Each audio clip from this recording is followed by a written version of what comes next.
Good evening and welcome to the Monday night edition of the People Show on this Monday night with Mark Wallace and Charles Thomas on this June 26th, 2023. We are just a week, almost 10 days out from another holiday. We got these holidays just mounting up on each other. Just had the Juneteenth. We're going to have a conversation tonight, of course, as we do on every Monday night. At this time, you can join the conversation if you'd like. Our number here at Intellectual Radio is 708-223-8953. Again, that number is 708-223-8953. Missed you last Monday on Juneteenth, my brother. Yeah, I guess we had a little you were bit out of Juneteenth, and you were barbecuing, I bet, weren't you? No. You weren't? I don't barbecue. I don't barbecue. You don't barbecue? No. What do you mean you don't barbecue? Because I don't cook. Well, you gotta, man.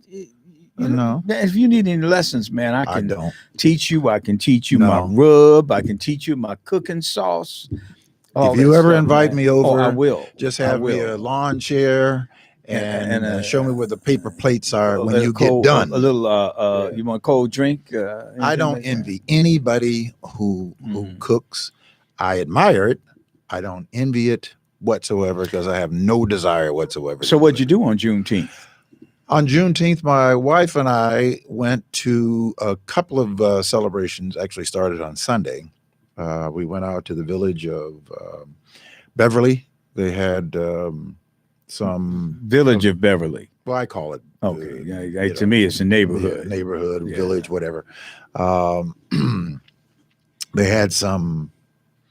events out there, and I was invited to come out there, and I was really excited to go and see so many small micro Black businesses that have that are in business, that are doing their thing.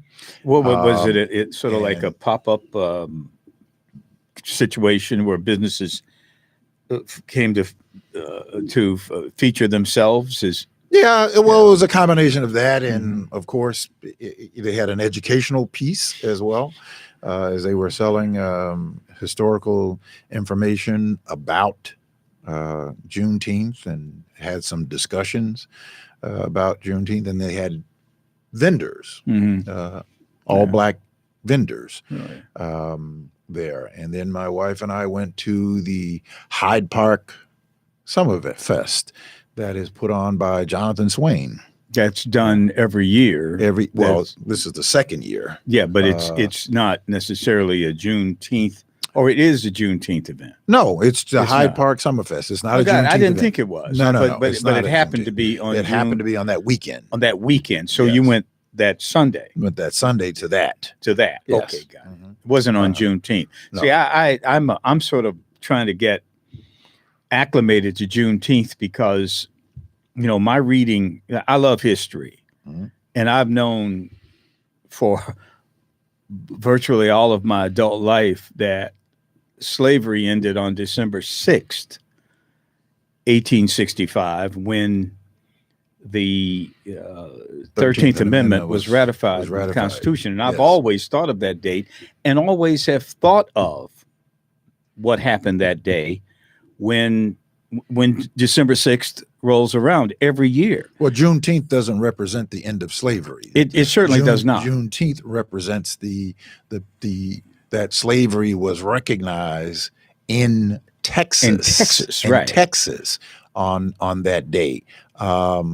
Because 2.5 years before that, the Emancipation Proclamation, which is not a law, that was signed into place, but there were still 11 other states that were still had slavery going. So you're right. December 6th was actually the end of slavery as we know it in this country in totality. And I think that, the narrative would be different if the December 6th date was recognized, because I don't think that the end of slavery only benefited Black people, Because think about it for a minute. If the South had won the Civil War, or if the 13th Amendment had failed and slavery continued in the United States, remember that we were on the eve of the industrial revolution in this country. We were moving from an agrarian society where cotton was king into an industrial society where steel was king. That steel would be the construction material of choice moving forward. Remember, because Chicago burned in 1871 because everything was wood. But when they rebuilt it, it was stone. It was steel. The steel mills would have been populated by slaves had slavery not been abolished. The fire used to forge that steel was coal generated.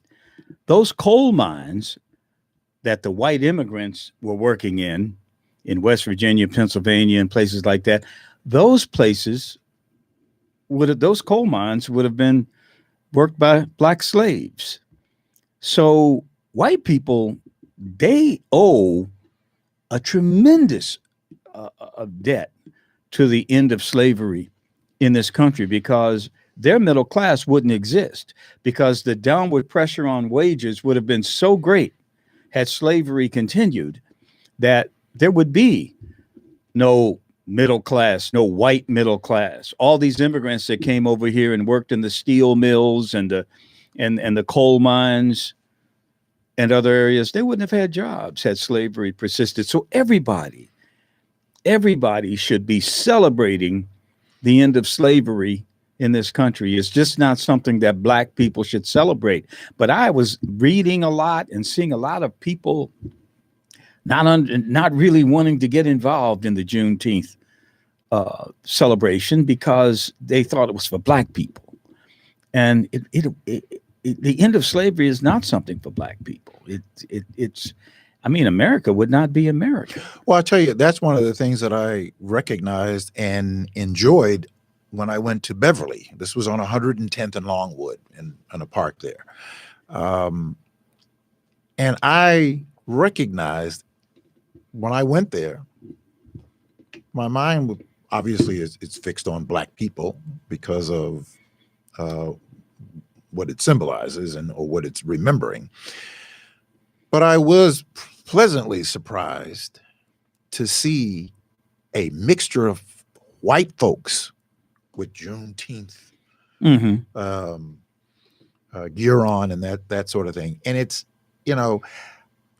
we celebrate it, but I also think it should be a point of furthering our information and education about slavery. Now, even the end of slavery, there are many that would argue that the Emancipation Proclamation was signed not because of somebody's heart change, but because of a transactional that it was. Sure. It was related because the people of the North wanted for slavery to stay in place, because that would have meant that there would have been fewer people recognized, and the people of the South had another agenda. So there were other reasons other than it being the righteous thing to do. Yeah, but the thing about it, that you're right. Lincoln did not, sign or issue the Emancipation Proclamation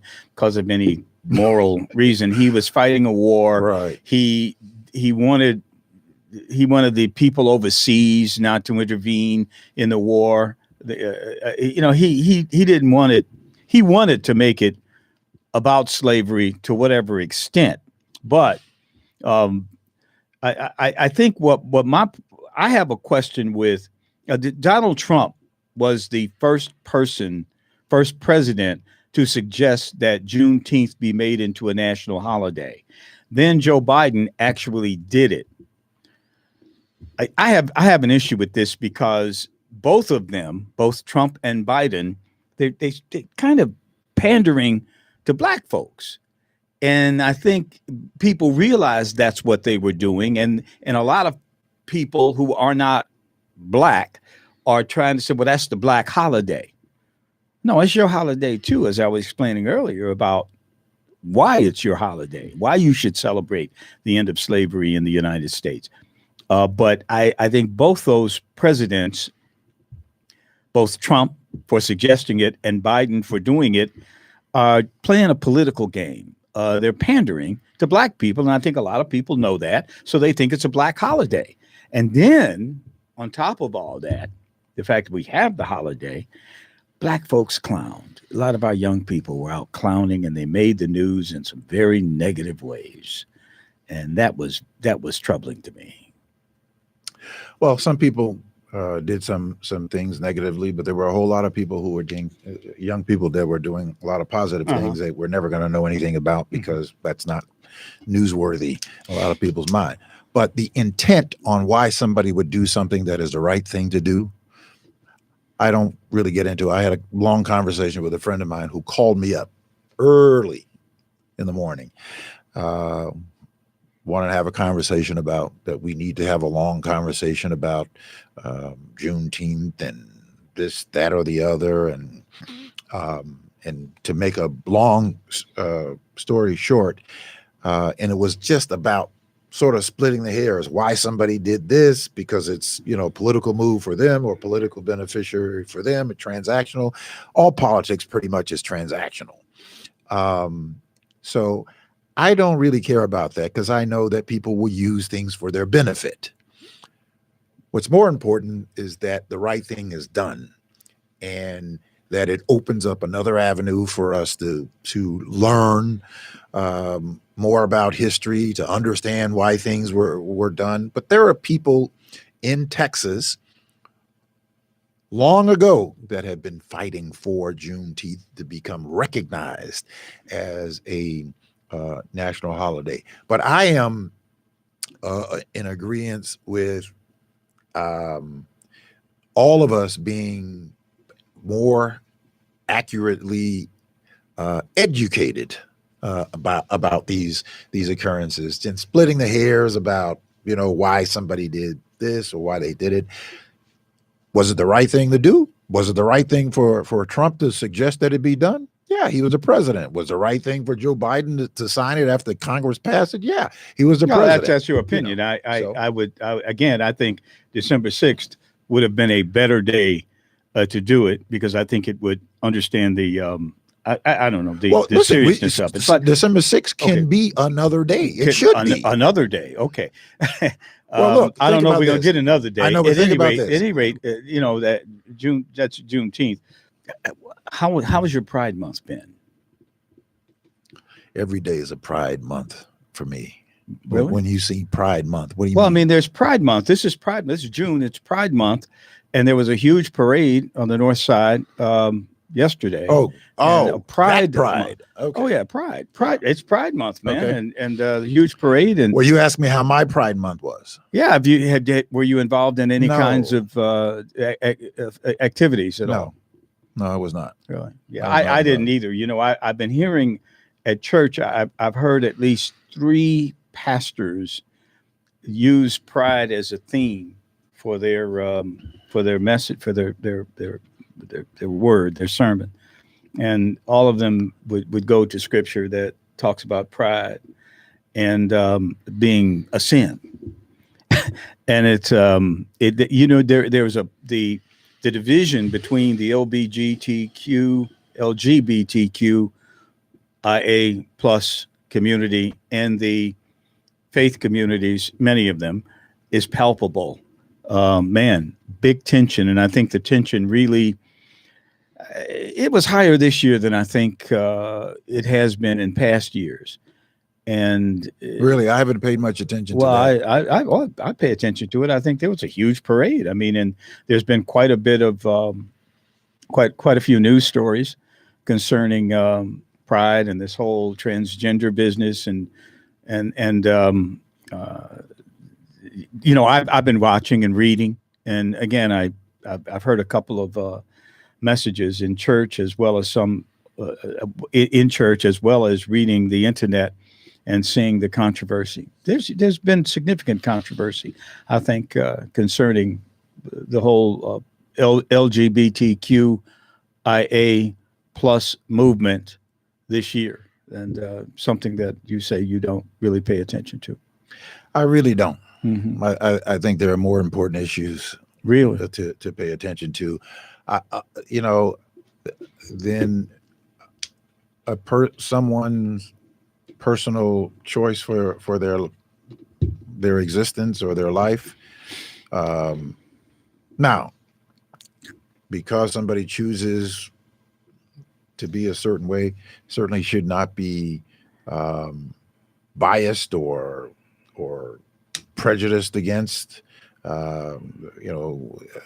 bigotry and all that sort of thing. You're absolutely right about that. I agree with you. I would stand up for that. But in terms of, having an opinion about somebody's decision for their life, it's none of my business. Well, I think for a lot of parents, it has become their business, because there are states that are actually passing laws that would affect how a parent can deal with their child when it comes to some of the issues surrounding it. And this whole notion of gender affirming care for a child who might have some question about their own gender, and whether or not that child under the age of 18 can make personal medical decisions that are involved in that situation. I mean, I think in Indiana, they either have passed or are considering bills that would restrict a parent's right to tell or to allow a child to make a decision about, for instance, what gender they are. I mean, so it is a public issue. I mean, there are state legislatures around the country that right now are involved in that. It's also a question to some of the presidential candidates in terms of what they will do. In fact, the president had a huge event at the White House honoring Pride Month. So it has crept into the public, the public sphere, if you will, about what the controversy surrounding the issue. So I think it goes back to what you said about Juneteenth or any other. It's transactional. It is one of those things that has become a political tool, right? It's one of those things that become a political tool. And so if you're going to be in politics, you are on one side of the fence or the other, depending on what your political view is. That's true. And the president, I know, has come out, for instance, for gender affirming care. At least that's what what do you mean? Medical care? He's saying that if a person, your child, is below the age of 18, and that child was a biological male who says that, Mom, Dad, I'm a girl. I'm a female. I feel I'm a female. Then he says, I want to start taking female hormones so that I won't feel this way, like I'm trapped in the wrong body. So the parents say, oh, absolutely not. You'll get over it. No, you're only 14 years old. But the child says, well, but I want this care. In other words, there are states, California, for instance, that says that child has a right to gender affirming care. And the parents cannot deny that child gender affirming care. And the child wants to appeal to whatever the state, the regulators are in California. They can intervene and the child can get the hormones that they need. So that is an issue. Well, it's a public issue for parents. It is an issue for parents who are experiencing that with their children. It's an issue for the child who is experiencing whatever the emotional, psychological struggles that they are dealing with, and I have compassion for that struggle. I have a niece, a great niece, who I've just learned last year, I think it was last year, that she is going to be having, she's going to be transgendering. And how old is she was, I think she's now 18, 19. Oh, she could make that right? call. 18 or 19. And she was struggling with her sexuality. I had no idea that she was struggling with this, and until my sister and my other niece let me know about what was going on with her, and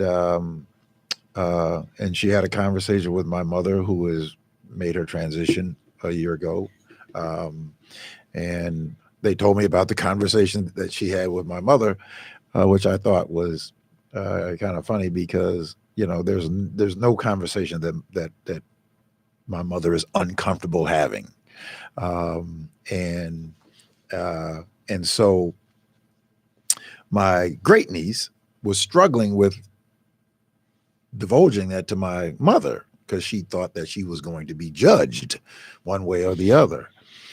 And when she told my mother that, my mother were like, okay, well, look, you're just gay. What does that got to do with anything? You're just gay. So, okay. That's what you chose to be. Transgender, because that's different than gay, isn't it? That's different than gay.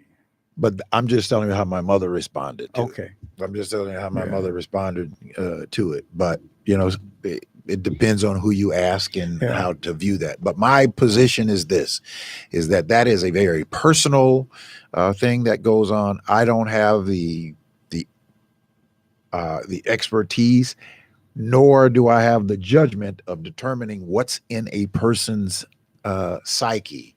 But I think that it politically, it's just something that is transactional for people who, well, that's a very real issue for a lot of parents. I mean, it is a real issue right now. They care about it, and parents, of course, vote for politicians.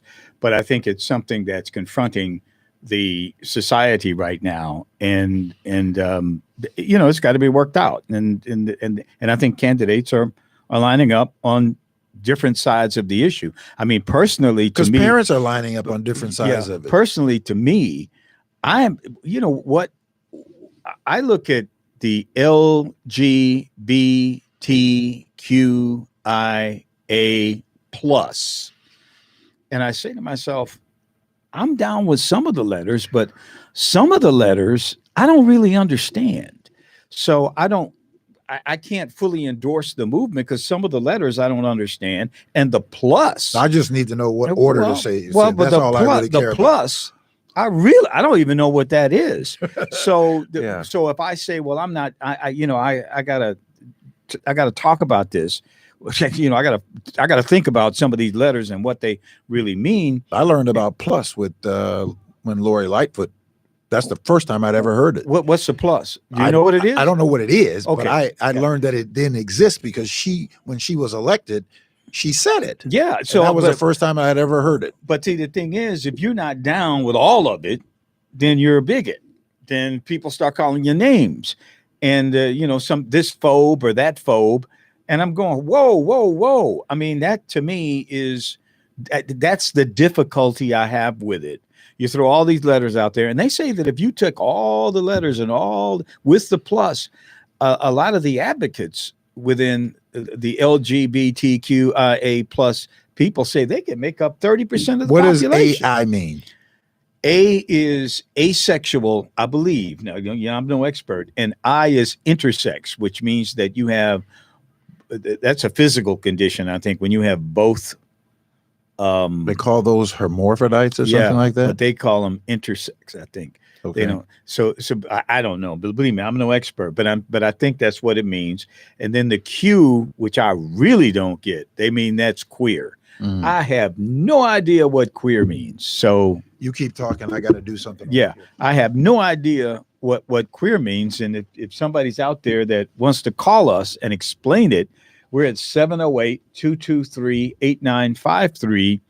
I would love to know what queer in the Q in the LBGTQIA stands for, and that would, I think it would enlighten people. Well, now you say that about queer. This past weekend, I was watching the news, and there is an Indian woman who is doing something with spices, right? She's doing something with spices, and she has this company or whatever with spices, and she referred to herself as being queer and that these spices are queer. So, and I was lost. I was like, okay, I hear this word queer because when we were kids, we would call people queer. That was a pejorative kind of description. Right. It was a pejorative, sort of negative connotation that we were using. We still had no idea what we meant or what queer really meant, but what we meant by queer, it means that you are an oddball. So if there is a different meaning for queer, I'd like to understand, what does queer actually mean? What does that really mean? Just the term of it, because it's not just being used just for people who have a different sexual identification. It's being used in other aspects. I just need to know I don't what know. it actually means. I think there's some education, but I can't go. I'm not down with all the letters, so people will, they'll call you a name one way or the other if you're not. But what do you mean? I guess I'm trying to understand when you not. Well, if I'm not down, whatever somebody chooses to be, I'm not going to go. It's none of my business. If I go to the parade and there's some gay people that walk down the street, I'm clapping, hey, But then some people come down the street that say that they're queer. I don't know what that means, and I don't know what the plus means. What's the plus? Is there something? Why aren't you telling them? Why don't you just list it? All the plus. I don't know. There's a whole lot of stuff coming out. You, Non-binary is all of that sort of stuff coming out. We have this. I think just about another. How many more days we have in June? Today is the 26th, so we have 4 more days. 4 more days. So we'll be done with. We'll be done with. Then once we're done with Pride Month, you got NASCAR coming to town, man. I'm glad I'm NASCAR out of here. What do you mean? You gonna leave? Where you going, man? I want you to. I was downtown the other day. I don't have to go downtown as much as I used to, but I was downtown the other day, and I just thought that it was incredible watching how they were transforming these spaces with bleachers and these just unbelievable. I mean, just enormous amount of steel and struts and all this sort of transformation. Michigan Avenue and certain areas where they got bleachers on the corners and all these. You can't get through there? That day I could, but I don't know if you can get through there now. But they're turning those streets are going to be a part of the racetrack. Now, is the drive going to be part of the racetrack? I don't know. Drive? I really don't know, but I think it's just a little bit ridiculous that, we are a city that is drunk on zero tolerance for speed. Oh, yeah, that's right. And that we're going to encourage racing. I forgot. I'm kind of curious. On our streets. I'm not going. In fact, I made it I'm going to be out of town that weekend anyway. Me too. I'm going to be doing some other stuff. Yeah. But I'm curious as to how they're going to do it and what it's going to look like. And I could imagine there's a graph. Shot, you can go online. There is a graph. The overhead shot from the helicopter next to the lake with people going 150 miles an hour in downtown Chicago. There'll be all kind of crashes. Well, but I mean, that's what they come out for at NASCAR, man. I'm just curious if they're going to turn that red light camera off that's on Jackson. I'm sure they're going to have to. Why? They'll break they it. Collect a lot of revenue. They'll break it, man. That thing's going. Man, yeah, man. Good old boys will be in town. They're having a country western concert. But I'll tell you what I did what I was upset about is that I drove down Michigan Avenue and Columbus or whatever. I saw one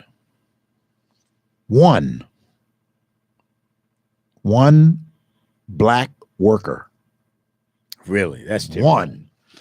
I'm also curious to know how many black people have any of the setup contracts for concessions and such, or set concessions, setup, takedown. I mean, isn't that typical though of Chicago? It is millions and millions and millions of dollars that. What are we going to benefit from it? You can say the same thing about Lollapalooza, though. Same thing happens at Lollapalooza. They do all that setup down there, and they don't have any black people doing any of the setup, the construction work. And I don't know about the concessions that are going to be offered there, but I haven't really heard anything. In fact, they moved Taste of Chicago to Navy Pier, I believe. Is that where it is? Somewhere, but they moved it out of Grant Park to make room for this. And I know that there were black companies, black-owned restaurants and vendors at Taste of Chicago, who are going to be off to the side now. I can't imagine who is going to do Taste of Chicago this year because have you heard anything about Taste? I haven't heard anything about the Taste of Chicago. They pretty much preempted it for this, what they call the race? NASCAR? It's NASCAR, but they give it the Great Chicago. I don't know. How did this even come apart? Because there was some argument that this was a unilateral decision by Lori. Lori apparently. I think she. This was an executive decision that didn't involve the city council. I don't know how that could have happened, but she could have railroaded it through. Got her 26 votes on the down low, and then passed different aspects of it. Well, she did that with the speed camera, so she could have very well have done that. Yeah, she very well could have. But it's her. It pretty much she owns it. I know, because it sounded like most of the members of the city council, or the way that the news put it out, was that this was some surprise that people didn't know that this decision was made. Right. Well, there was some certain, you get your 26, you don't care about the other 24. I mean, if you got your 26, I mean, I don't care. I don't have to call them if I got my 26. I want to find out. I need to ask that question to find out actually how NASCAR came about, because nobody had any conversations with the community about it. But I mean, it could be the best thing that ever happened. Man, the rest of America could see this on television. I don't know where they're going to air it. Fox usually does a lot of races. What do you mean the rest of America? I mean, if the rest of the country sees it and thinks it's really cool, man, that is so cool. Well, they had it last weekend. Where was it last weekend? It's not like it's some brand new thing. They have NASCAR in other parts of the country. But Chicago is Chicago, man. Man, did I tell you that? You weren't here. A couple of weeks ago, I went on one of those cruises, a cigar cruise, they called it, right? A cigar cruise? Yeah, cigar. Where a bunch of people smoking cigars and having a good time on a riverboat going up and down the river. But the cigars aside, don't worry about that. But man, this has got to be the most beautiful city in the country right now. I mean, it's got to be. It is from that vantage point. It definitely. Chicago has a whole lot of pluses, and a whole lot of attraction to it. It is. There's no question about the attraction to Chicago. I came to Chicago, and I've been here now 38 years, and I've not looked back, and I'm not looking to go anywhere else. I got a place in another location, but I'm not looking to move anyplace else. But to stay on point, to have that race in Chicago, and you can see that aerial photograph and that lake over there and that downtown skyrise to the west. Come on now, those museums in the they've had the NFL draft here, the NBA draft here. It's going to showcase downtown as a racing venue. They've never done that. So this, and I hope they don't do it again. But hey, man, what if it becomes like a NASCAR? We got to go back to Chicago. They say all the hotels are sold. I'm sure they are. Well, I'm sure they are. I'm sure they are. Why wouldn't you want that? I mean, there's a whole lot of other things they could probably do to fill up the hotels. As a matter of fact, I was doing some reading, and the hotels are on their way back doing just fine. So understand, notwithstanding NASCAR. Well, there's also I lost my thought, man. But I just think that it could be. I think they have a contract. That's the point. That it's 3 years. 3 years, right? Now, if it bombs, maybe she's got an out. Well, government always has an out because if it doesn't have the funds to appropriate it, they can't do it. So, anyway, and I hope I'm looking forward to seeing how it works on television, and I'm gonna try to drive over there to see what it looks like. Well, then they should give these people, these zero tolerance people, a break. Mm-hmm. Setting up the law that basically is a zero tolerance, because the state law in the books, the statute is that not even a police officer can give somebody a ticket going 5 miles over the speed limit. You can't give a person a ticket until they're going 6 miles over the speed limit. That's in the statute. So basically, Lori said, zero tolerance. You go 1 mile over, we're gonna nab you. Really? That's essentially what she did. If you go 6 miles over the speed limit, you get a ticket.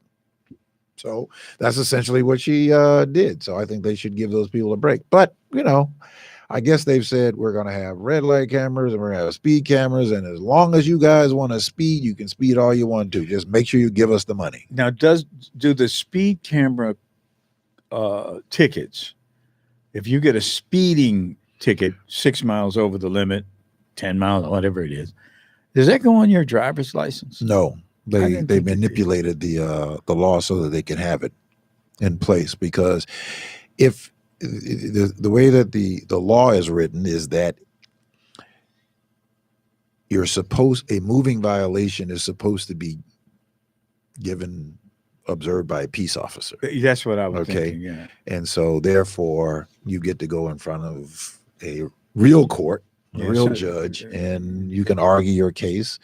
But they were like, we're not getting enough revenue by doing that. So it shouldn't really affect your insurance rate if you get 2 or 3 of these things, these speeding tickets with the camera. It shouldn't affect your insurance. It does not, because it doesn't go on your record.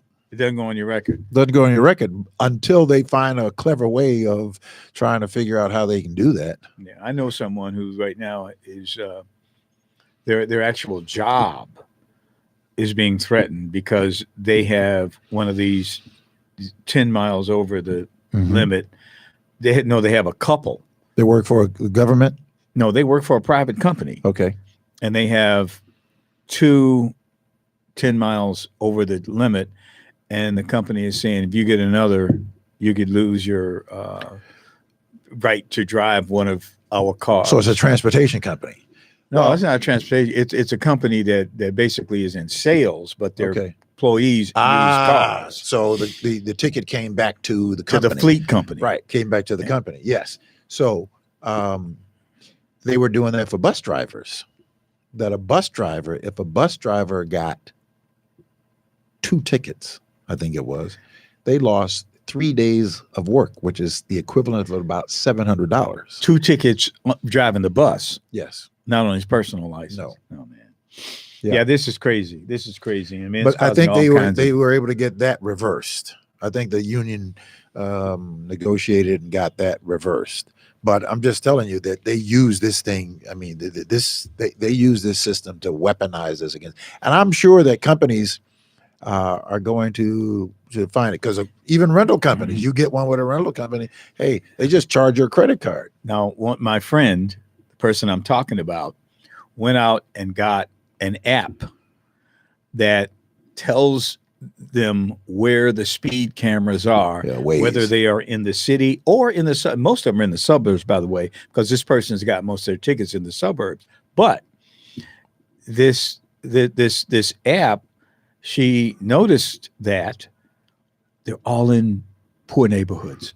Most of the cameras are in the poor neighborhoods. This is not new to you, No, but this is a person that I know very well who says this is, and every time I go in a neighborhood that's a lower income, the cameras are everywhere. This woman who's this voice that's pointing out the camera, speed camera.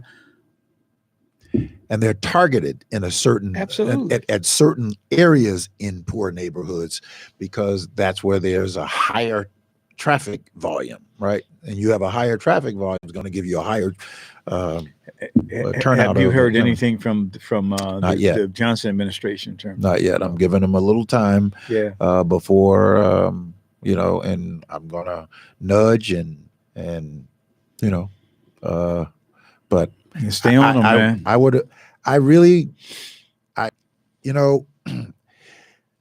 This argument, remember the $51 million thing that came up with the whole immigrant thing, and I still think it was the right thing to do because you needed to kind of mitigate that situation.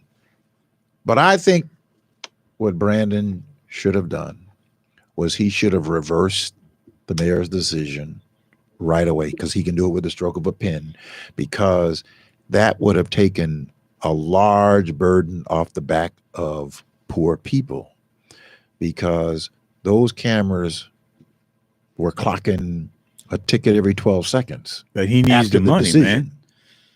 The administration needs the money. Black folks and poor people need the money too. Absolutely. Right? I'm with you on that, but I'm just showing you what his motivation is to show good faith that you are going to do something to help poor people. If I were mayor, I would have signed that, and I would have said, hey, we got to sit down. We got to look at how we can get revenue without trying to choke people who are already choking.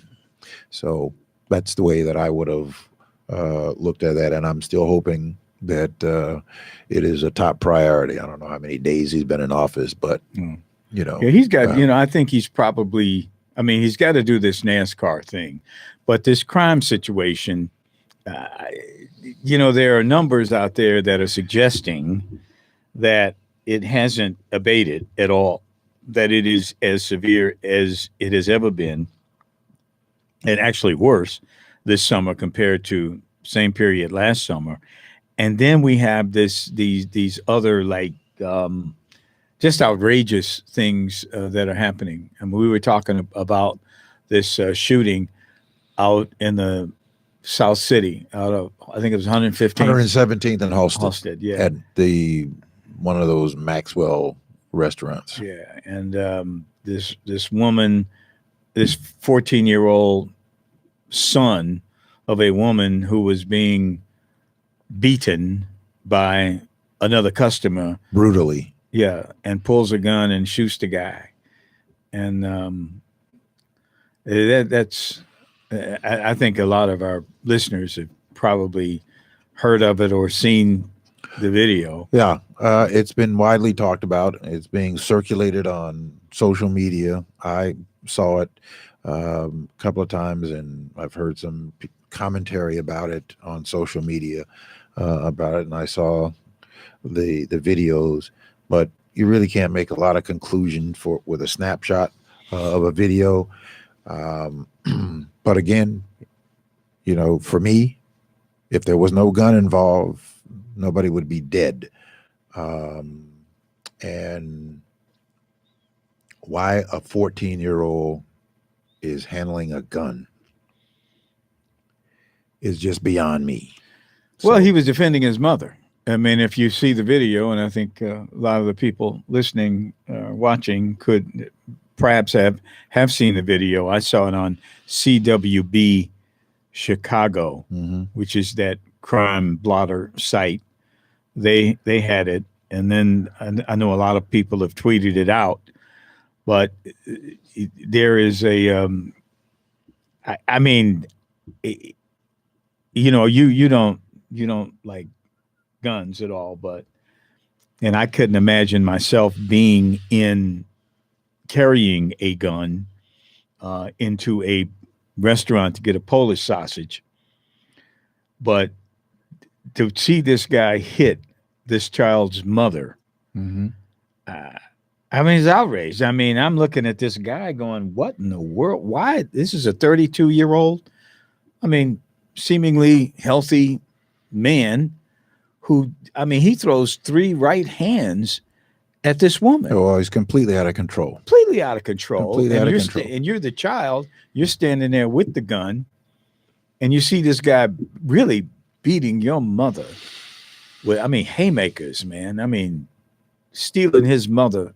I wouldn't have shot him, but I know I probably would have beat him to death. Well, if I had a pistol, I would have beat him to I death. would have used the pistol. I mean, I just, if you put your hands on my mother, thank you. I mean, man, you put your hands on my mother.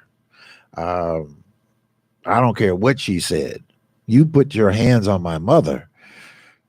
I cannot tell you how far I would have gone. But I'm just telling you. But we did no. The only I'm not a violent person. I did not see the video before the last seconds of the argument, and then the punches, and then we hear the shot. So I don't know what happened prior to this person turning on their telephone. So I don't know what the argument was about.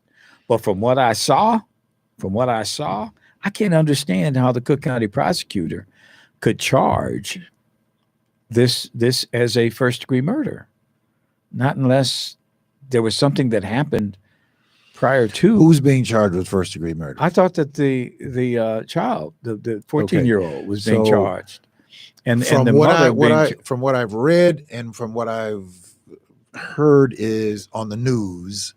Of course, we don't have all of the facts. We don't have all the facts.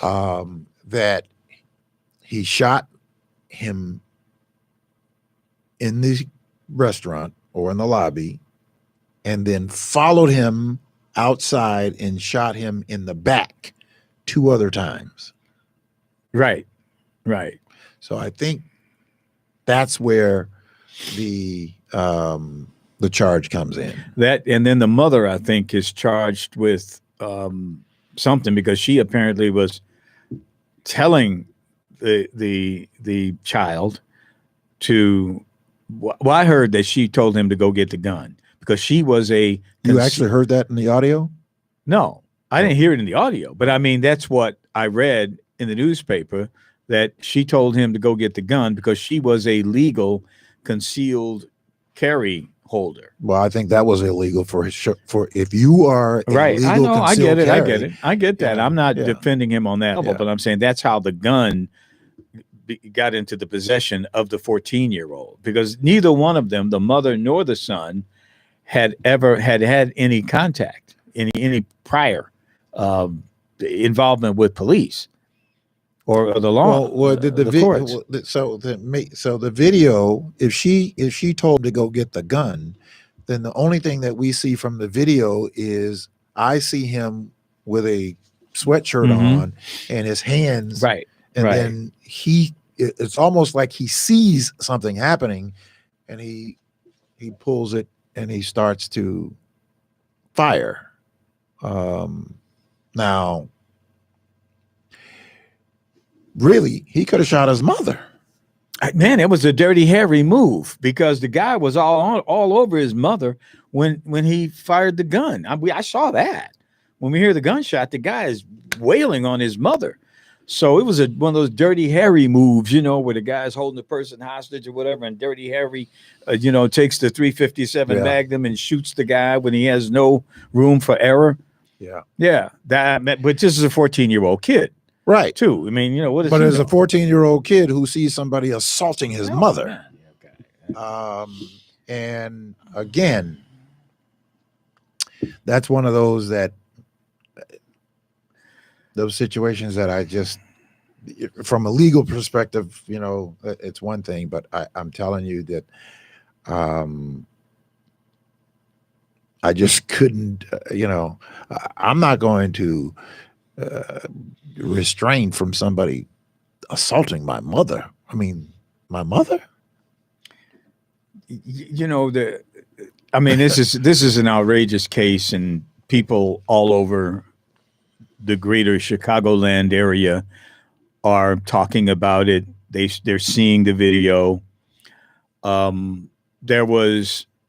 have been so many other situations that are involving Black folks. Let's talk about it. Yeah. I mean, well, there's some questions about the assistant state's attorney as well. But we are involved in so much of this violence. At what point are we going to call out ourselves for this? Remember there was the Juneteenth thing out in Willowbrook, I think it was. The Juneteenth celebration, actually the Saturday before June 19th, there was 22 people got, was it 22 that got shot? Somebody having an illegal party in the the parking lot of a liquor store. Yeah. I mean, with no security. We're still the vast majority of the shootings and the gun violence in certainly in this area, but really around the country. I mean, we are really out of control when it comes to the gun violence. And at some point, we have to begin to talk about it seriously.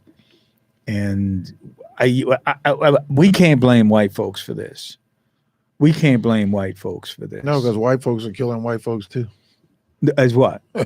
They're killing not white at the folks same too. rate, but they ain't killing white folks. White folks are not killing white folks the way we're killing each other. Mark. Yeah. Come on, Mark. Really? Yeah. You think that? You think white folks are killing white folks on these murders, this violence, the way Black folks are killing Black folks? No. We have a vastly disproportionate. They should stop. I've not really paid a whole lot of attention to, because I know how the news cycle is when it comes to that sort of thing, and they want to make Black folks in general appear to be violent. Well, I think that we need to case. confront some of the things that are happening. Hey, we got a phone call. Caller, good evening. You're on the air. For taking my call, I was watching you guys live. I just wanted to make a point of clarification about that so-called Willowbrook. That was not a Juneteenth event. Okay. That was a meetup, and the media spent it and said it was a Juneteenth event. That was not a Juneteenth event. Mm-hmm. That was some young people who met at a strip mall, and the liquor store stayed open later and was serving liquor after hours, and it ended up becoming a fight broke out. It had nothing to do with Juneteenth, and then by the time the media got out there, they spun it and called it a Juneteenth event. To just another example of how they want to demonize us as a people. So that's a point of clarification. I researched that. It had nothing to do with my brother, I appreciate the correction and the call, because we need to know that, because I only know what I read and or think I know what's been reported. It certainly was reported as that. And if you say that, were you out there that night? I was not out there that night, but I did see it on the news, and it disturbed me to the point where and it was absolutely the man who got killed out there. His family was on this, and they said it was not a Juneteenth event also. So it was your ABC, CBS, and NBC, the whole corporate media that went after that event, which was a bunch of young people, just like some of them, get together downtown and call these events meet up. And it just so happened to be that night. And so the media had the two of them together to make it a Juneteenth event, and it was not. Okay, well, that's good to know. It was a meetup, and we've had issues with meetups. Certainly, there was one in April that became somewhat problematic. That was downtown around Millennium Park. I think there's been several more meetups that have not had any problems. Had a problem. But yeah, I don't know of those because I don't think they've been reported. That's my point, is that they're not going to tell us when Black people are doing something, largely together and there's no problems, like the Summerfest went off without a hitch, no problems, and that was a Black event with a bunch of young Black folks, and the hip hops and all of that sort of stuff. They're not gonna report that kind of thing, and I think that's where my frustration is that this meetup, which nobody's condoning the behavior, but this meetup was, like you said, it wasn't a Juneteenth event. It was a meetup that happened on that weekend. I think it was that Saturday night or something like that. Right, it was a Saturday night before June 19th. Right. So that it took place. So, but this idea of the bodies are the vast majority of the bodies, the people shot, and many and the vast majority of those killed are Black people. I mean, we can't deny that. The vast majority of those numbers are undeniable. The vast majority of people who kill people are of the same race. Absolutely. Okay. But we don't. But we don't have. Yeah. Charles, a lot of our issues is we have been socially engineered up until this point. When you take a people and you strip them of everything, and then you put them in a savage condition, and you give them no hope. You give them no direction, and you give them barely minimum wage, you're going to get events like this. The young people are frustrated. The young people are looking for things to do. I have a 15-year-old son. Don't you think that this worries the hell out of me? Oh, I'm sure it does. But you know, and we know what's going on. We know about the situations that we are in.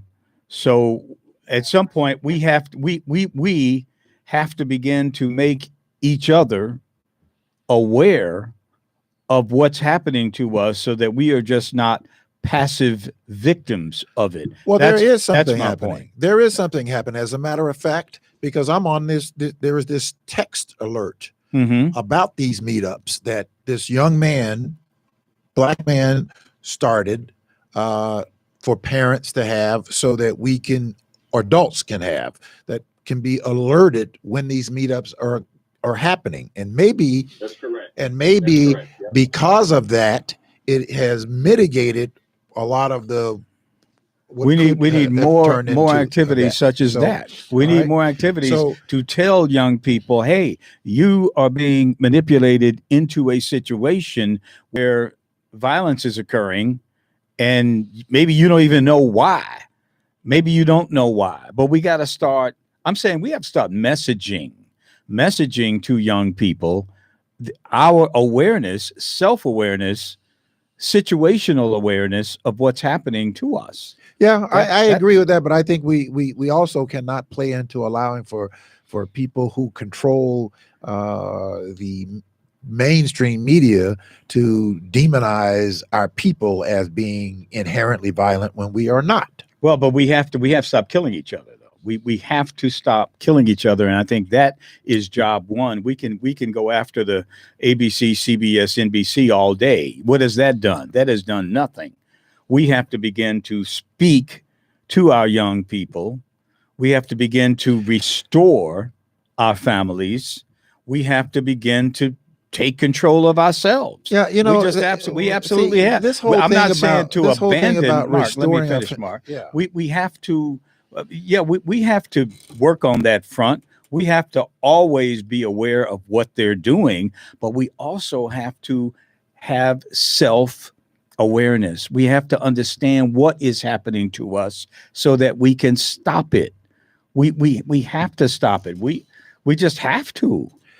The majority of this crime is committed by the same small group of young men. For example, Exactly. the police That's a officer good got point. killed here in Exactly. Chatham. That's a good point. And you looked at these young men at their records.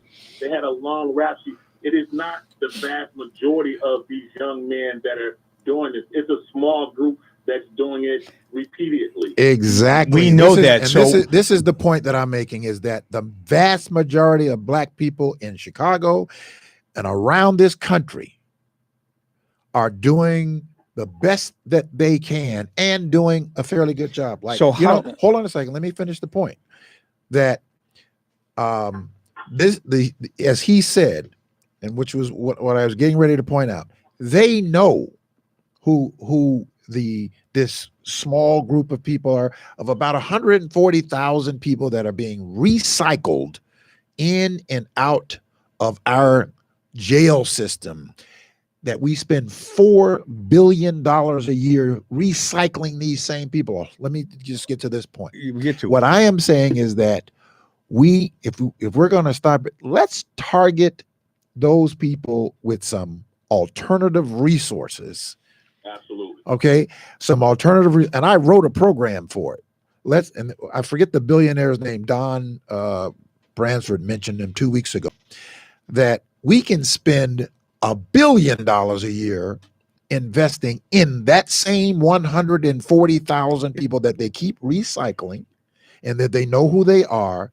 And I guarantee you, if we invested in them as opposed to on them, we would have a lot different outcomes. You say 140,000 people? That's what the number is in Chicago. That's what they say the number. Oh my God! I'm thinking we have a certain. I thought that caller. What is your name? First name? Henry. Henry. I thought that we were talking about a certain number of people in neighborhoods in Chicago who are doing most of the shooting and violent and committing most of the violence. I didn't think it was 140,000 people. Now, how do we get to those people who are committing the crimes? All right. Who are the ones who out here who are violent? Here's How the do answer. we get to Here's them the answer. to get them off the street? Here's the answer. You have to want to get to them, number one. You have to want to get to them, rather than talking all around and talking about them and demonizing this and that. You have to want to get to Well, them. they're demons. Hold on, They're hold on a second. demons. No, they're not. There are demons, man. If you shoot I'm not somebody, going to argue that with you, Charles. Come Let on, me get man. to the point. Here is what I would do. I would get to them, each one of them, before they become a shooter or taking somebody's life. I would get to each one of them before they become a shooter. before they whatever they're because they keep recycling them. But throughout they've the system. already shot somebody. Well, not all. So no, what are you going not to do the with them? majority. Those of are them. the ones I'm The concerned majority about. of them have not. Well, I want to prevent them from becoming a shooter. It's a great Okay? idea. I want to prevent I'm them from down with becoming that. a shooter. So what I would do is I would go to each one of those young men, largely majority young men and some young women, which is a growing number, and I would offer them an alternative. There used to be this judge, I can't remember his name, who used to do alternative sentencing. They do it in other parts of the world where they take them, they don't imprison them. You know what they do is they give them a job and they give them a place to live and a pathway that they have to maintain as an alternative to going to a prison. And it is very successful. They're doing it in Germany. They do it in, I know it's Germany is one of the places that they do it in, because I saw the 60-minute version of it. And they had this man who was a convicted felon. They had him living out in a really nice place with a job, and he had to report back to that place. And 60 Minutes asked him, well, why don't you leave? Why don't you run away? He was like, why would I run away from this? Why would I run away from this? And guess what?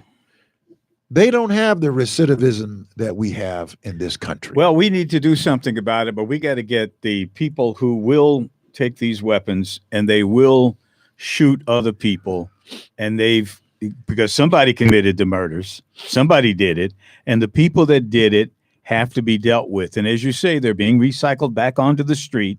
Nothing is being done about them.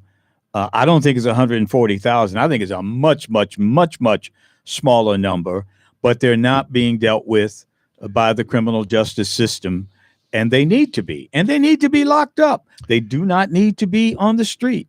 Some are lost, and I agree. We have to begin dealing with the problem when these children are 7, 8 years old, and giving them, providing them with some kind of social underpinning so they won't get involved with the violence. Well, I'm talking about the guys who unfortunately have been engineered into that, and they're doing things like, on the street corner selling drugs, whatever they're involved. Some of them can be stealing, saved, boosting, whatever. I think let's go to them. Because there's enough work that we can put people to work. Let's go to them. There's enough work and put them into a place where they're earning $50,000-$60,000 a year. Target that group of people. And change their lives. Change their lives' conditions, and we will change the violence that is persisting and that people are always talking about. Until you start investing in these people, and if you're just going to keep investing on them, we are going to continue to have these conversations. If you're not going to do something to help them, then I would just say, so I think that Mayor Johnson has certainly talked about investing. He's appealed that we not demonize young people, that we invest in their communities. Have you seen any? And there is more than enough money. Okay, let's see. Where are we right now on that situation? I know it's very early in his administration, and I really don't have any expectation in the near term. But where are we exactly in terms of the conversation, the political conversation at City Hall regarding the investments that are needed to address the root causes of violence? I don't think that we are. I don't think that those conversations have largely been widespread, because I don't know. I haven't heard them. I've gone to a couple of meetings and I've heard the same stuff, being regurgitated. That's not an answer. Here's what, and somebody might think it's lawfully, but here's what I would do. Is that I would go to these young people, and I see them because I walk every Friday night with Father Flager, and I get a chance to talk to some of these people. Thanks for your call. We certainly appreciate that. But what I would do if I were the mayor, I would go to whoever that billionaire who said he was going to raise the money to help to mitigate and to invest. Don, if you're watching, you can call and give us that name. But there was some wealthy billionaire who said that he's going to start to doing something, because $1 billion. Let's go to them and say, hey, let's find out, have a whole wraparound service. Let's find out what you're good at, what your interest is. We're going to help you become socially and economically stable. We're going to pay you for 3 years rather than incarcerating them. We're going to pay you for 3 years, $50,000 a year. We're going to pay you. We're going to get a company to adopt you, to help train you in an area that you're good in. We're going to pay that company $50,000 a year for 3 years for you to do this. If we were to do that with the vast majority of these people, I guarantee you we would mitigate this violent situation. I would think you would, 70, but where in the world are you going to get somebody to pay someone $50,000 a year? What a business to do that, or is this going to be public money? Fun. No, but who's going to? We're spending. Listen to me. We're spending $4 billion a year now to do what? To recycle these same people. You mean in the criminal justice system? Yes. Okay. In Cook County, we're spending that $4 billion a year. if you took the same 140,000 or whatever the number is, and you offered them 50 grand and you offered the company 50 grand, it's not 4 billion. It's a little more than $1 billion a year. Mm-hmm. In fact, it's $1.5 billion a year that you would have. So you want $50,000 a year times 140,000 people. I don't believe it's that many, quite frankly. But I'm just telling you what it is. I'll give you a number. Yeah, That's $7 billion you would need to do something like that. I just don't think it's 100 for probably, man. If it's, I don't think it's half. I don't think it's a third of that. look, I mean, you're talking about $250 million a year to do this for 3 years. where are you going to get that?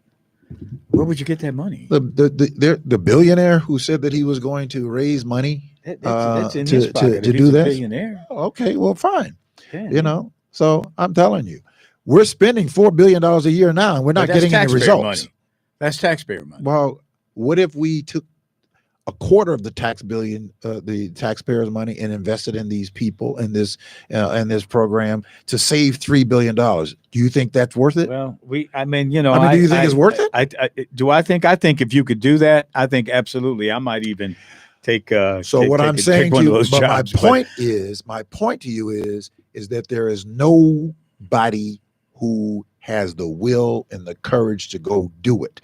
All we do is talk up. Our politicians talk about, these transactional conversations that don't have any substance to it, but we still have the same problem that persists. Why? Because we're spending $4 billion a year, and they are still getting their salaries, and they're still getting their political contributions and employing the people that they know and like to keep recycling these people. And we still have this problem that we're all suffering from as a entire city, because you have people who now, like you say, I don't go to the Jewel at night. I don't go here, or I don't get on the L. Right? Then everybody would be safer when more people are more stable. All I'm saying is that what we've been doing for decades and decades is not working, and we are taxing and spending on the same thing, not getting any results. So all I'm saying is invest directly in the people who are part of the problem. Well, don't they have, I think Cook County has a pilot program for this, what they call guaranteed basic income situation. And they, but it's in its infancy. But is this the kind of thing you're talking about? Or No. These people, you actually would have to go to work? Yes. Well, think about it. You've got to improve the education system, certainly, to be able to do that. Who's going to hire anybody who reads at a fourth grade level or does math at a fourth grade level who's graduated from a Chicago public high school? Well, let me tell you something. A lot of these same people who are getting in trouble, a lot of these people have great talents, great abilities. A lot of them do. A lot of them have great abilities. And if they're redirected, and if they're giving some positive opportunity let me ask you this. Do you think that a guy who is, doing what he has to, hustling, because I see people, boosting and selling stolen socks and soap and toothpaste and all that kind of stuff, and have to use that money to go live in a SRO or whatever, and they can barely feed themselves for that day, and they got to go steal the next day to do the same thing over. Do you think if somebody came to that person and say, "Hey, I got an opportunity for you. You're going to earn $50,000 a year. We're going to find out what you're good at, what you like, what you're capable of. We're going to have a company to adopt you. We're going to pay that company $50,000 to mentor you and train you for 3 years. The company trains them. They become a star employee. Maybe that company says, wow, I've been having a hard time filling vacancies, I can employ this person full time. I think that is a brilliant way to attack both those problems. So you answered your own question. You were asking me a question. Yeah. Well, what do you think? That's why you're not a reporter, man. Right. You're an advocate. I'm an Anyway, advocate. no, I think that that is certainly a way out. It's somewhat idealistic. It's somewhat pie in the sky. I'm a little bit more skeptical as to whether or not something like that would happen. There's you're talking about a lot of money, certainly more money than the public sector has right now, certainly more than the city and county have.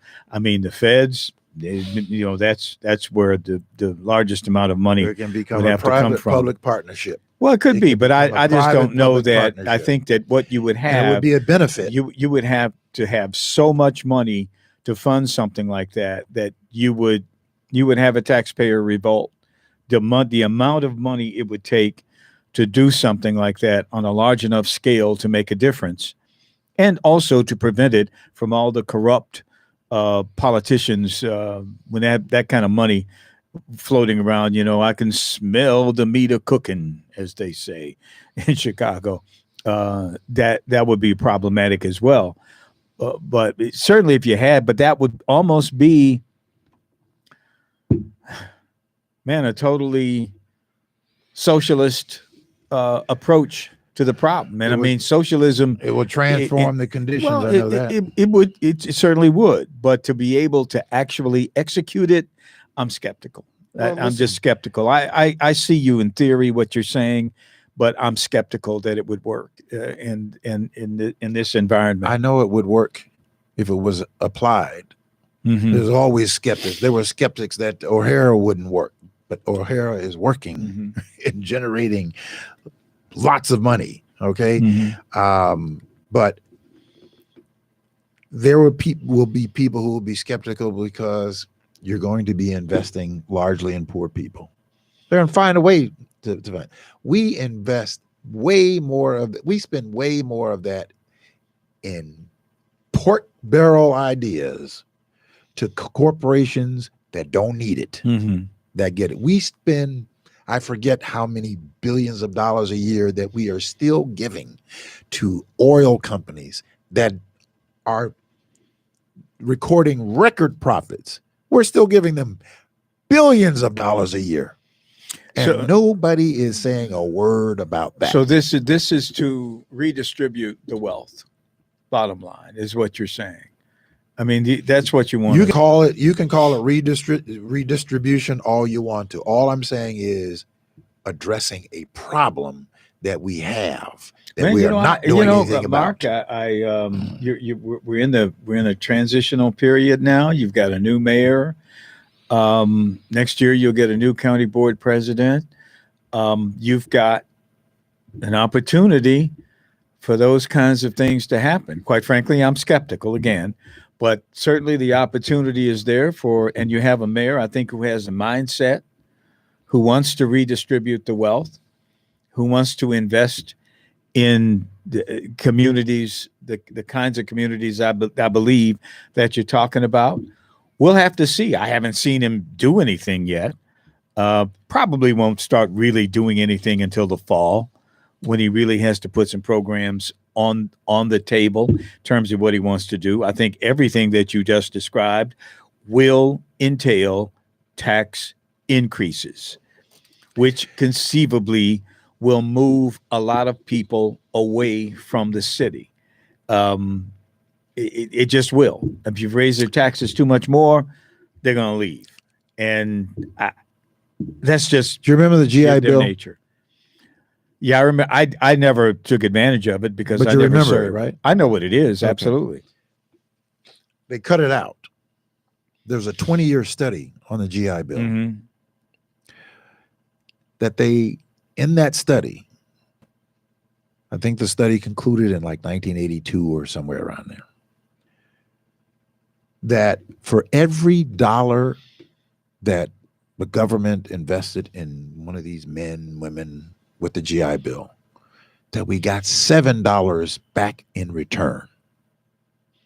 So this is not just spending, this is investing in people who will become productive people in society, who will then be spending and paying taxes.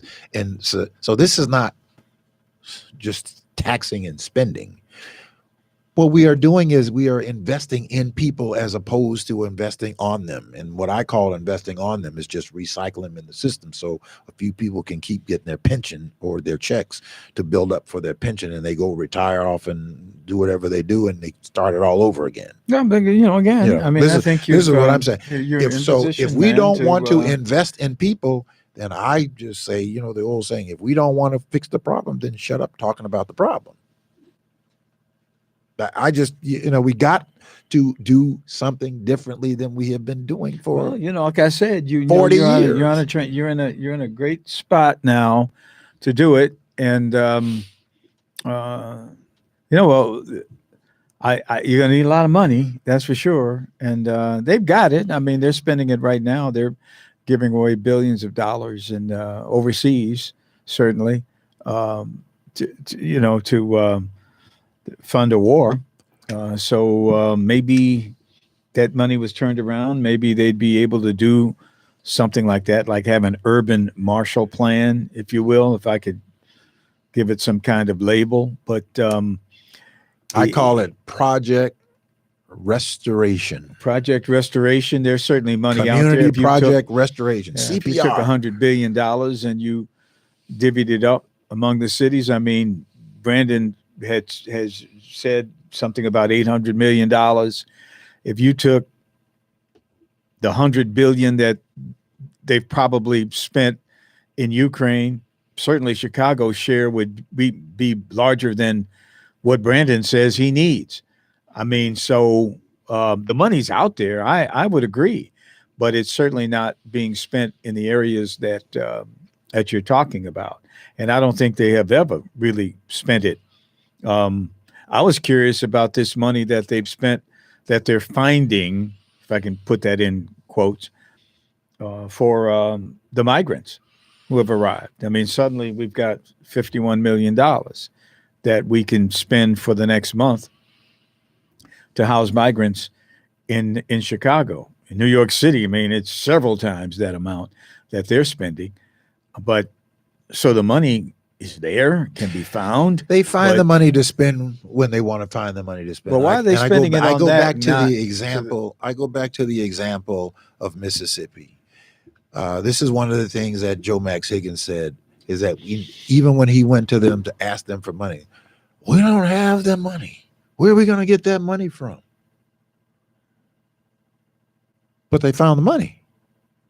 And when they found the money, they invested the money and they're getting a return on the money.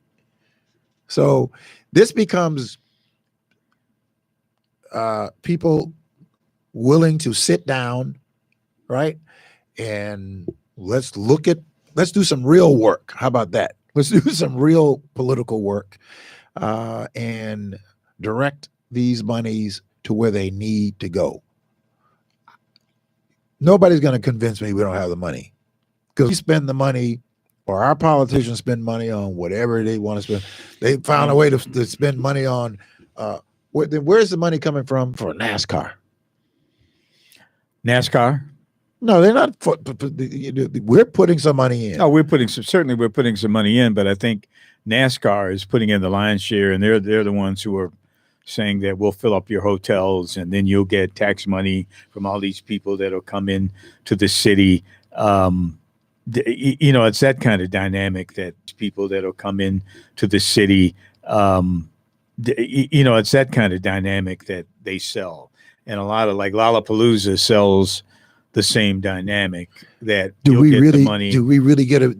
Does the community really get a benefit? Does the community get it? Yeah. No, because the people at City Hall, they use it for what they want to use it for. And your aldermen and your aldermen, they sit back and they don't make demands. I think that's the Riot the long Fest. and short Have you of heard of that. Riot Fest That's the one out in the west side, right? in Lawndale? Yeah. So it was moved from another community where they were had it. I can't remember where it was because they didn't want it there because all these people coming in, urinating all over their properties and littering in the noise that they were. So they moved it to Lawndale, where black folks are, and black folks are not going to be going to Riot Fest, right? So the people who were holding Riot Fest, LaShawn Ford, I guess they were asking for them to, hey, you're going to bring this to, you're going to come in and make all these millions of dollars. What is the community getting for it? Nothing. So they said, then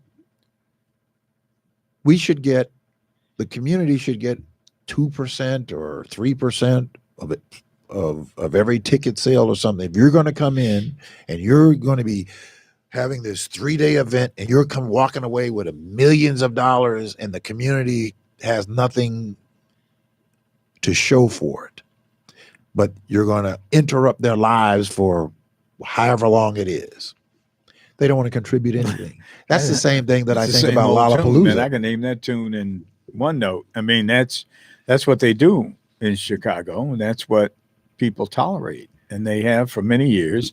And I don't see any incentive to do anything differently. I mean, they'll take it as long as black folks are shooting each other, black teenagers are shooting each other. They don't really care. They really care when they bring it to Millennium Park or they take it to Willowbrook. And that's when they care about it. This is just what they do, and unfortunately, the political class here, the black political class, they put up with it, and they always have. And I guess they get their corner of it. They get what they want from it. Well, the preferential few. Well, they're down with the party. I mean, the party's cool with them. The party supports their reelection because they party. Huh? What do you mean that's a party, man? It has a lot to do with the party. That's how they get their money to run for office. They aren't getting it from black businesses because there are no black businesses to support these candidates. None of these black candidates. What black businesses are there that are giving money to support these black candidates? No, they don't get any money. They get it from the party. The party funnels the money to them. Yeah. Well, and that's why they run. So they shut up. They don't say anything. The last time black people supported a black candidate with any power was Harold Washington. You know it. You know the drill. Well, of course. Because Harold was supported by black people, so Harold responded to black people, and that was a story. But right now, nah. Yeah. Let's turn to, we were talking about education. Yeah. There was a decision that came down last week, a few days ago. You familiar with the urban prep school? Yes. So CPS wanted to take over urban prep. I had when you were out that Sure. week, I had the chief academic officer in. Somebody called me. I got a phone call from Craig Wimberly asking me to support this effort as to why, against CPS just taking over a school that seemingly they have a good model in place that to help young black boys. I said, well, I need to get some more information before I can sign on to anything. I can't just sign on to it blankly. So I wanted to understand why they were taking over the school.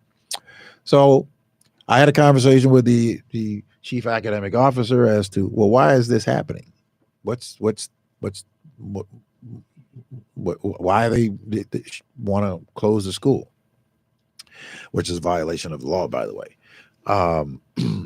And they said, well, they didn't like the way that we went about getting funds during COVID, when they cut our budget, and we didn't want to cut our programs, and we didn't want to lay people off. So we went and got some payday loans. So they went and got some high interest loans. Some high interest loans. So that they can keep their programs and keep their people in place. And they kept their programs and their people in place, and they paid the loans back. Then there was an allegation. First, there was an allegation of the founder, Tim King, that he had some inappropriate sexual contact with a student based off of a post that a former student had posted on his social media page. And there was an investigation by the Illinois State Board of Education, DCFS, and the Chicago Public Schools. The Illinois State Board of Education and the DCFS found nothing. CPS said they found something, but yet there was no evidence of whatever they said that they found.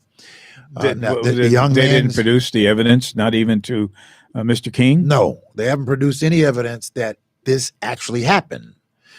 So, all right, Mr. King steps away from the school. He says, look, I don't want to be a distraction from the boys' education. I'm going to step away from the school. So I brought him in, and I'm asking all these questions, and I'm trying to find out whether or not CPS is on the right track, have good reason to do this.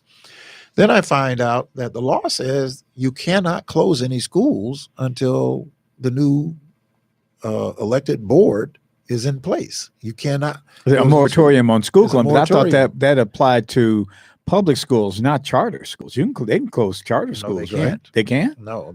But there have been charter schools funded. But there have been charter schools that have been closed, certainly during the moratorium. There have been some not closed. By CPS. Let me go on. No, they CPS cannot close any schools. So they go to court. They sue. The judge rules in favor of CPS against what the legislation says. So they appeal. The appellate court, three panel ruled in favor of urban prep. So urban prep is still in place. CPS can't. Did CPS appeal the appellate court? No ruling? No, that they're not going to sit any further. They have to go to the Supreme Court, right? Well, are they? I mean, I don't know if they're going to do it or not, but that decision just came down last week. So I'm asking, the questions. I'm looking at their graduation rates, and of course, they like to throw in these test scores, right? These standardized test scores as a way, really, to kind of support their arguments. CPS, right? Okay. So they're saying, the boys are reading at a 5% level or whatever that is. Like, what do you mean 5%? Like they 5% of whatever it is they're supposed to be. That's based on standardized testing. I thought they had this graduation 100%. They went to college and no, they have a graduation rate of 100%. They have 75% that are enrolled in college. I spoke to two of the students, and not only do that, because of course I started inquiring and getting more information. Not only that, they are teaching these young men about when you go on to go to college and you get your degree and whatever it is you're going to do, think about coming back to your community and investing in your community with your talents and your ability. Two of the young men that I talked to, one graduated from Georgetown, and I forget the university that the other graduated to, who actually is working with his master's, who is working at Urban Prep. So I wanted to have more of them, some of the parents, and wanted for us to have a conversation with them. Let's put this in perspective, please. I mean, I can remember, 10 years ago when I had people at CTU, Chicago Teachers Union, who had a big bullseye on urban prep, as they do most charter schools in Chicago. As I do. On you have bullseye on charter schools. On most charter schools, because most charter schools don't do good for our children. They wanted urban prep done. They would accuse urban prep, which at the time was boasting that it enrolled that 100% of its graduates would enroll in four-year colleges or universities.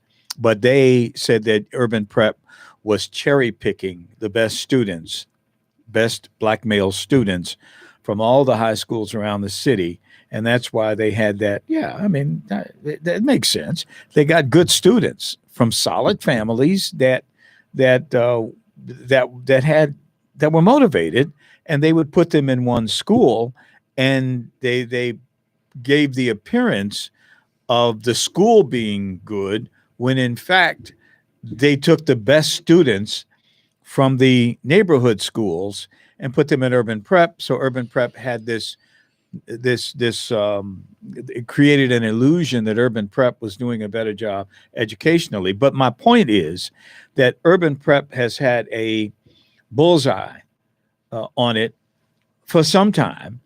And all of this stuff about Tim King and the inappropriate behavior and bringing up that 5% reading rate, which I don't know anything about, or questioning their performance, questioning the stuff about the payday loan or the financial situation. This is what's going to happen to charter schools all over this city, particularly those in the black neighborhoods, which do not have the financial wherewithal to survive the coming onslaught. This is something that I talked about when you talk about CTU becoming a political power in the city. This is one of the things you're going to have to deal with this. You're going to have to deal with this because right now the city has made a decision. They've made a decision that they wanted Brandon to be the mayor, and they knew where Brandon came from. And this is something that CTU has been working on for a long time. Well, I think not only is urban prep in trouble, but other charter schools in the city are in trouble as we see the focus shift back to the neighborhood schools. Well, look,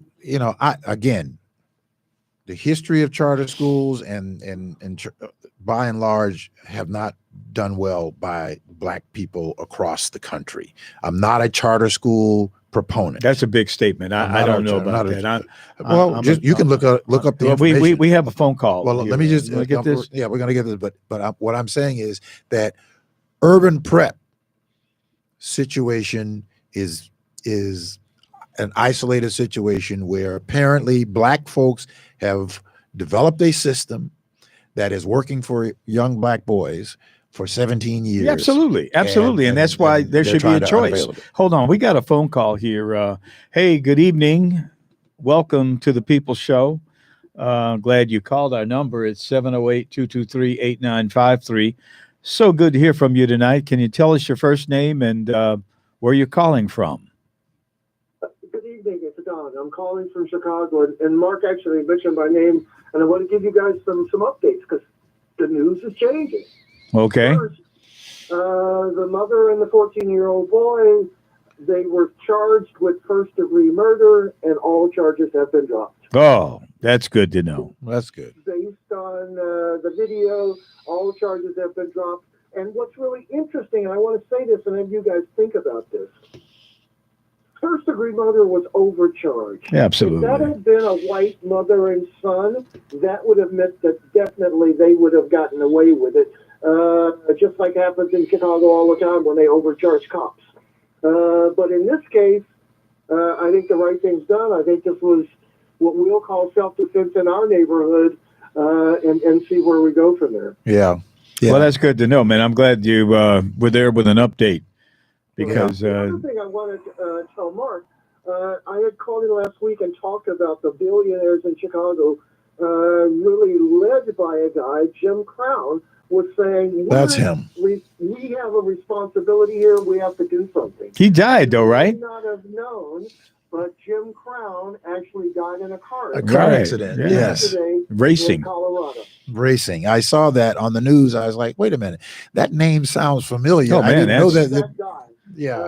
So that's the Crown billionaire family in Chicago.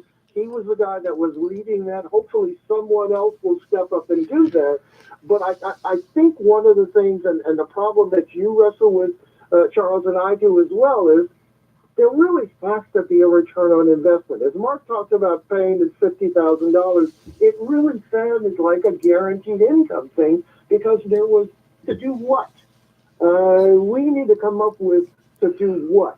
Chicago used to be the nucleus of black business in this country because we had the numbers racket, we had policy. The only place it was called policy was Chicago because it had the full backing of the black insurance companies in Chicago. The money was good. And we have to realize that it was the pimps and the numbers runners who were the bankers of black Chicago because other bankers weren't going to do it. And they made the taverns grow. They made the business grow. We've got to see the same things. It's amazing to me that we look at this migrant thing and we set up these temporary shelters and nobody stands up and says, why don't we make this a permanent shelter and actually build something so that we can use it for our homeless after this emergency is over with? All we're doing is filtering money into the same, pits before, as Mark asked, who's getting this money that is doing all of the, quote, investment in Chicago? It's sure not that black contractors. It's not black business people. Who is getting the money for that? Well, that's a good question. Yeah, I mean, excellent. listen, there have been some people who are getting the money, but we don't know who they are. We don't know who you're talking about billions and billions of dollars that we do not know, one, who's getting the money and where they're putting the money. I mean, they have social services agencies that have been working with refugees, for years. And I don't know, maybe those people are stepping into the void because they have social workers. They have people that, work with migrant children, I know, in Chicago. But right now, who's getting the $51 million that's being spent this month? I mean, they're being placed into, I guess, quasi-public buildings. Right. So maybe the rent situation is, maybe they are paying rent. That's the second step. What we don't appreciate was the reason there are downtown hotels that did not collapse during the pandemic is because our money, public money, was spent putting migrants in there and keeping their businesses alive. We didn't see any of that. There's no hotels south of 53rd Street. We didn't get any of that money. One of the things that we're missing, and it is not clear to me how our, quote, leaders don't see this, is it's like when they talked about bringing the Olympics to Chicago, and they said, we're going to build these buildings that are for temporary people who'll be here, but after they leave, we'll do something with that. We're not doing any of that. We're just taking a community building somewhere, throwing some bathrooms in it, with no plan of what happens after this short-term emergency goes away, and it will go away. Yeah, well, I think as I was saying about the return on investment that we got, I was using the example of the GI Bill, is that, yeah, we have to do things that and recognize that there's going to be a return on the investment when you have people that you're investing in, not these one-off things where you've got like this situation that is going to be a temporary situation, and then what? But again, we're doing the same thing. So the star of the GI housing bill was Levittown in New York. I think that was in Pennsylvania, by the way. Right. Levittown's in Pennsylvania. Very, very rich, and they went beyond that so that they built housing and built communities, and it was the creation of suburbs in this country. There were no suburbs before that. Well, that's how my town was built, in large part. Right, That's how my community was that built. same thing. we're not looking at all of the empty, vacant places that we have throughout the south and west side of Chicago and say, build something, use it for a short term, and go on and do something. All of ours is the money just passes through. Even the government money passes through our community, but doesn't stop here. Yeah, that's a very good Yep. question, and I wish there were reporters who would get on that to find out. I mean, who's catering? They're not allowed Who's to. doing the catering? At these migrant shelters. Who the place that's are they being paid? Who are the counselors? Who are the people? The same people who the same people who are doing the catering at Soldier Field and Wrigley absolutely. Field and Who's doing security? Yeah, I mean, the same people. But would they be now that we have a new administration that's different, that's moving in a different direction? We're going to see. Huh? We're going to see. Seems like we ought to be able to see it right now. Right. They're the only ones that are established. They're the ones that can go in and do the contract and say, I can do it because I've done it. Well, and it's the same thing with the grants, right? The same companies, the large companies that get the grants because they have the capacity, they can go to the bank and they can get the funding to be able to do what they need. The smaller companies can't do it. So they keep recycling it through the same people who keep taking advantage of the system. So let me give you one that I think we should do. The government should fund it. The government is prepared to fund it, and we need to put workers out there doing it. The replacement of lead pipes in the city of Chicago. They need to be replaced. Money can be made available. We can dig a hole and we can lay a pipe, and we can train people to do that so that they can go out and make a living doing it. Don, but you gotta be in the union, my brother. You got to be in the union. You got to have your union card. They're not going to let you do it in Chicago unless you belong to the union. And then they jump in, and they're not going to let you hire Ray, who hadn't worked in a couple of years. Well, Might even be a plumber, but he didn't have a union card. You can He ain't change. gonna work. You can change that. You can? change it. Yeah, You you can? can. There's Man, if no you can state law that change says that- that you have to have. If you can a change union that, person. if you can change that politically, but you got to understand, the unions have been donating to these politicians for many, many years, and they own them. politicians have to. They own The them. politicians have to. The politicians look. You have an idea. It's a good idea. We have to find a way to make it work. We can't excuse our way out of doing something. We do that every single time that we come up with an idea. We excuse our way out of by saying, "Oh, the unions, like they're this big boogeyman like the white that we man. can't penetrate." It's the come white on. man did it, Come on. or the unions did it, or the white man did it. At some point, we have to say, we have too many excuses, right, Mark? exactly. We have too many Well, excuses, then- and we need to start taking care all right. of Well, ourselves. then what we have to start doing is by saying that the union is not some boogeyman that we can't penetrate. It's time that it has to be broken. If not, there's no way that we survive here. There's no way, as Mark wants to bring manufacturing here, that manufacturing can come here with the union as it is. I want to ask you guys to watch something that's getting ready to happen this week so we can see actually how things change. Biden's coming to Chicago. Let's see how Biden treats Brandon. The last time Biden came to Chicago with Lori, he walked away from her on the tarmac. Yeah, he sure did. Well, was that because he was disoriented, or he was making a political statement? No, he wasn't disoriented. Okay, he was of his right mind. Now, he made a statement. He made a statement. Okay. Between him and Lori, Yeah. and the guy pushed Lori out of the way as they walked away. He got on Yeah. a helicopter, flew away with Preckwinkle, and left Lori standing there on the tarmac. Yeah. Okay. Well, he comes in Wednesday. Yeah, I think he'll. I think It'll be a total different. a total difference. I mean, the of, only reason he's interaction. coming here, he knows why he's coming here. He knows who's in That's going to charge. be He very knows who's in different. charge. That'll be very Well, different.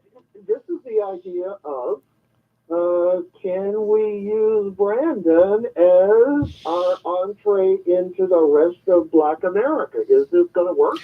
Well, Are that we would be totally up to us. If we're going to sit back and just see if it happens, it's not going to happen.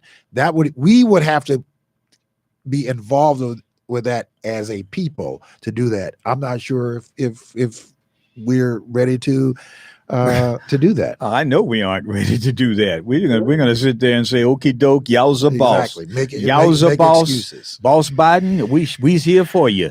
That's what y'all gonna say, man. Not Missed there'll be opportunities. a few of us that won't do that, but I mean, 85% of us will say, "Yowza boss." Missed Yes, opportunities. sir, Mr. Biden, sir. Were right by us. Yeah, not me. So many times, the problem is we don't know what to ask for.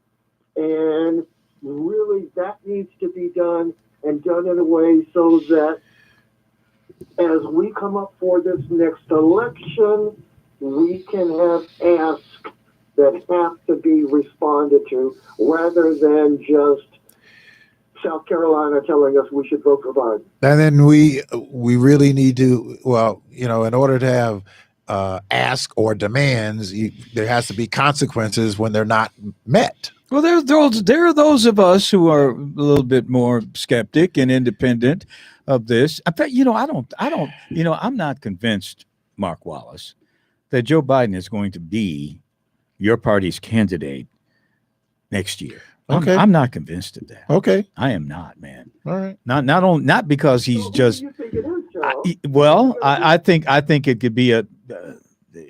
I don't know who it could be. I'd be honest. I'm going to tell you that I don't know who it could be, but I'm telling you, he not only is he old and decrepit, and he could. I'm not going to tell you. But he also he has this problem with the House and these investigations, and he's also got this war going on that isn't going very well. And I think he's going to have to answer for that and all the money that he's spending. And I don't know, man. And we've got. I don't know that he's ready yet, but I think the candidate being groomed by the Democratic Party is Buttigieg. I think they skip right over Kamala. I don't think she's going in the running. She would be difficult, but then you got the governor of California, who is positioning himself as a possible candidate. I think that would be very difficult. And I also think, but check this out. Oh man, come on, please. Look, I tell you, here's the other piece. I don't think. Well, I've said this many times that I hope Donald Trump is not the Republican Party's candidate. Donald Trump could best serve the Republican Party and the country by becoming a martyr. A political martyr who can keep his people in line, but give the independents who also hate him an off-ramp. So that the country can survive. Because this Joe Biden, man, I'm telling you, this has not been a good thing. And nobody can deny that. I mean, this just isn't. Joe Biden, I would give Trump a reprieve to shut down all of this knowledge, because it's amazing that he gets all of this free publicity out of this suit that goes where? That'd be a good move on Biden's part, because Biden can beat Trump. He can beat. That's about the only candidate that the Republicans have that Biden can beat. Biden is man. This is a house of cards, man. All right, we're gonna have to leave it there, Don. Thanks so much for your call. Appreciate that name. We got to find a new billionaire. Thanks so much for your call. That's gonna do it for us this week, for this week's edition of the People Show right here on IntellectualRadio.com, as well on YouTube and Facebook.com. You can check us out, this podcast, and go back and re-listen to it. We did talk about some other things that is going down. July 1st, the new minimum wage goes into effect. On July 1st here in Illinois, right? So the new minimum wage goes into effect, and two black kids down in Georgia, set of twin brothers, were the valedictorian and the how do you the salutatorian Salutatorian. at their high school down in Georgia. Well, celebrate that one, but Of course not. I'm proud of them. Of course not. All right, that's going to do it for us this week, folks. Thank you all for tuning in. We are going to see you 2 weeks from today. Next week is going to be the holiday, and both Charles and I will be out, but we'll be back in 2 weeks. Thanks so much.